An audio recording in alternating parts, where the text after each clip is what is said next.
గురించి మరి కాంగ్రెస్ పార్టీ అయినా ఏం చేస్తున్నాడో మీకు తెలుస్తున్నది, ఎప్పుడు ఎక్కడ ఉంటాడో తెలియదు సంకల్పంతో చేసిన. అదే రకంగా నేను ఈరోజు చెప్తున్నా, ఈరోజు ఇద్దరికి అవకాశం ఇచ్చిర్రు. ఇప్పుడు కాంగ్రెస్ ఆయనకు అవకాశం ఉన్నటువంటి వాళ్ళకు ఉద్యోగాలు లేవు, పరిశ్రమలు మాత్రం ఏడాపేడా తీసుకొచ్చి ఈరోజు కాలుష్యాన్ని గ్రామాలకు పంపిస్తా ఉన్నారు. నీటి కాలుష్యం, వాయు కాలుష్యం, ఈ రకంగా ఈ రోజు పరిశ్రమలు వచ్చినాయి. ఆ పరిశ్రమల ఉద్యోగాలు కూడా మన ప్రాంత పిల్లలకు రావటం లేదు, ఎక్కడనో ఆంధ్ర ప్రాంతానికి వెళ్ళి తీసుకొచ్చి నియమించుకుంటున్నారు.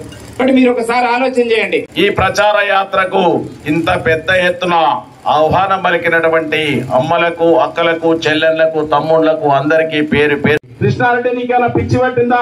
తమ్ముడు భారతీయ జనతా పార్టీ తరఫున గెలవాలి, నువ్వు కామ్గా ఉండు, నేను లండన్ పోతున్నా, నాతో పాటు రా అని కూడా ఫోన్ చేసిండు.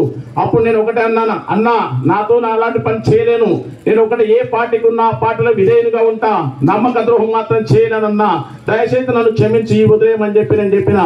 ఆ రోజు కూడా అదే విధంగా పార్టీకి మోసం చేసిన వెంకటరెడ్డి గారు మళ్ళీ కూడా మొన్న మునుగోడు గడ్డ మీద కాంగ్రెస్ జెండా ఎగరాలన్న ఉద్దేశం వాళ్ళకి లేదు.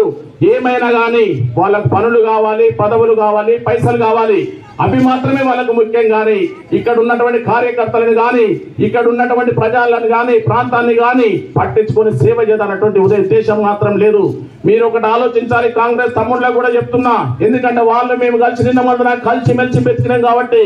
తమ్ముడు ఒకటి ఆలోచించండి, 2009లో ఇదే రాజగోపాల్ రెడ్డి గారు ఆకాశం నుండి ఊడిపడ్డట్టుగానే ఆ రోజు రాజశేఖర రెడ్డి గారి సహాయ సహకారంతో ఎంపీగా పోటీ చేసిండా లేదా, గెలిచిండా లేదా?